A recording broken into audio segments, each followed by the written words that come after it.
Bom dia, graça e paz.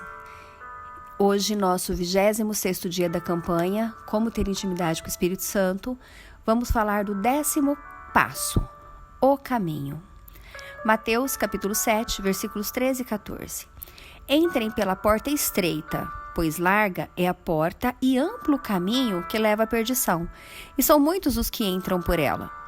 Como é estreita a porta e apertado o caminho que leva à vida, são poucos os que a encontram. Jesus nos fala de 3 etapas da vida cristã: uma porta estreita, um caminho apertado e um alvo que leva à vida.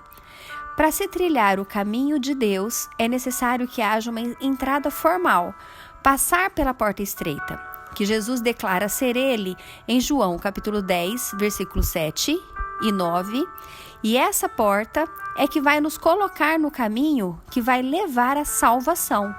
Mas o caminho não pode ser trilhado se não atravessarmos pela porta. Jesus diz a Nicodemos em João capítulo 3 que se alguém não nascer de novo, não poderá entrar no reino de Deus. Ou seja, há uma entrada para o reino de Deus. Todos somos criação de Deus, mas os filhos de Deus são os que recebem Cristo. Em João, capítulo 1, versículo 12, a tantos quantos o receberam, deu-lhes o direito de serem feitos seus filhos. Antes, o único filho de Deus era Jesus. Ele declara em João 3,16, Deus amou o mundo de tal maneira que deu seu filho unigênito quer dizer filho único. Perdemos a filiação de Deus quando Adão pecou. Há um momento onde nós entramos por essa porta, na nossa experiência de conversão e do novo nascimento. Não existem boas obras que te façam passar por essa porta. Entramos pela porta de graça. É um favor imerecido. Deus nos propôs gratuitamente em Jesus. Uma experiência que se recebe pela fé. Só se entra pela porta através do arrependimento e de uma atitude de fé. Pois vocês são salvos pela graça, por meio da fé. E isso não vem de vocês, é dom de Deus.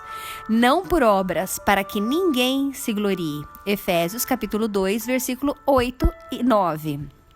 Arrependimento e fé é o que precisamos para passar pela porta. Há também uma santificação inicial no novo nascimento. O arrependimento nessa etapa é uma obra do Espírito Santo em nós, mas ele ainda não faz morada em nós. Ele só passa a morar em nós depois do nascer de novo. Em Efésios capítulo 1, versículo 13 diz: Quando vocês ouviram e creram na palavra da verdade, o evangelho que os salvou, vocês foram selados com Cristo, com o Espírito Santo da promessa. Antes disso, não tínhamos esse nível de envolvimento. Depois de passar pela porta, nascer de novo, o Espírito Santo vem habitar em nós e nos liderar pelo caminho que conduz à vida eterna. A experiência de passar pela porta não resolve a nossa vida cristã, é apenas o início. Andar no caminho dá a ideia de movimento.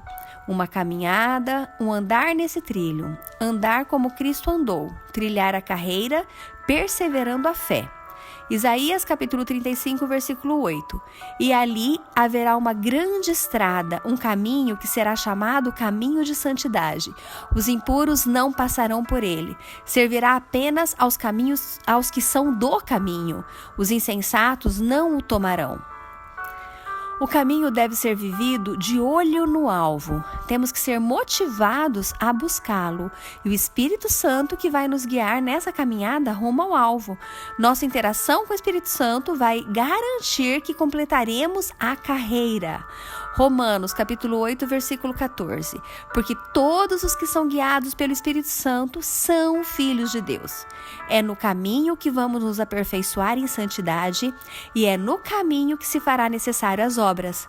Então, estar no caminho também não resolve a nossa vida cristã. Tudo só será resolvido quando atingirmos o alvo. E para atingirmos o alvo, precisamos percorrer o caminho, aperfeiçoando a santificação. E para isso, precisamos de uma profunda interação com o Espírito Santo, para continuarmos lutando contra o pecado. Somos limpos do pecado, livres de culpas, mas precisamos continuar lutando contra a carne para continuarmos livres do pecado, limpos do pecado e livres de culpa.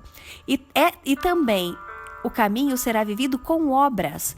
O homem não é salvo pelas obras, mas é salvo para as obras. Efésios 2, versículo 10 diz: porque somos criação de Deus, realizada em Cristo Jesus para fazermos boas obras, os quais Deus preparou antes para nós as praticarmos. O caminho leva ao alvo, que é a vida eterna. Filipenses capítulo 1, versículo 13 e 14 diz: irmãos, não penso que eu mesmo já tenho alcançado, mas uma coisa faço, esquecendo-me das coisas que ficaram para trás e avançando para as que estão adiante, prossigo para o alvo, a fim de ganhar o prêmio do chamado celestial de Deus em Cristo Jesus. Em 1 Pedro, capítulo 1, versículo 9, diz: para que alcanceis o fim da vossa fé, a salvação da vossa alma. Em Romanos, capítulo 8, versículo 23, diz: e não só isso, mas nós mesmos que temos os primeiros frutos do Espírito, gememos interiormente, esperando ansiosamente nossa adoção como filhos, a redenção do nosso corpo. Paulo diz que no caminho temos apenas os primeiros frutos do Espírito. Nós alcançaremos a plenitude do Espírito quando chegarmos ao alvo. E diz também que para entrar na vida eterna, nosso corpo passará pela redenção. Não chegaremos com esse corpo de carne e sangue, seremos transformados. E para que cheguemos à redenção, temos que ter domínio próprio, que depois da santificação inicial, que acontece no novo nascimento, depois de aperfeiçoarmos a santificação, que acontece no percurso do caminho, chegaremos à verdadeira santificação, que só acontece na redenção do nosso corpo, quando atingirmos o alvo, que é a vida eterna. Precisamos perseverar em seguir o alvo, sem desistir, sem perder-se no meio do caminho, correndo com perseverança rumo ao alvo, que é a vida eterna. Quando alcançarmos o alvo, iremos olhar para trás e dizer: valeu a pena, pois teremos o Senhor Jesus dizendo: filho amado, entra no gozo do seu Senhor. Quero orar por nós.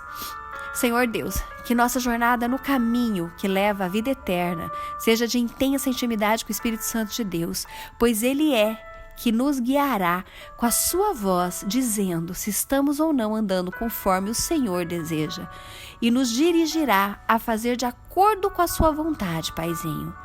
Pai, se entre nós alguém ainda não atravessou a porta estreita, dê-lhe, Senhor, entendimento para isso, que sua fé leve o arrependimento, e este é o novo nascimento. E para aqueles que, como eu, estão no caminho, dê-nos, Senhor, motivação em Cristo, através da ampliação da nossa fé, para nos aperfeiçoarmos em santidade, até que um dia possamos completar a carreira sem comprometermos nossa fé. Prepara-nos para as obras que deverão ser realizadas durante esse caminho, e que os nossos olhos estejam voltados para o alvo, para onde corremos com perseverança. É o que te peço, em nome de Jesus. Amém. Sou Rosângela Garcia, cristã e serva do Senhor. Essa reflexão foi baseada nos vídeos do Luciano Subirá, 3 etapas da vida cristã: a porta, o caminho e o alvo. Tentei fazer um resumo do resumo, espero ter sido entendida e não decepcionar o pastor caso um dia ele venha ouvir esse áudio. Muito obrigada, fiquem com Deus, um dia maravilhoso para vocês.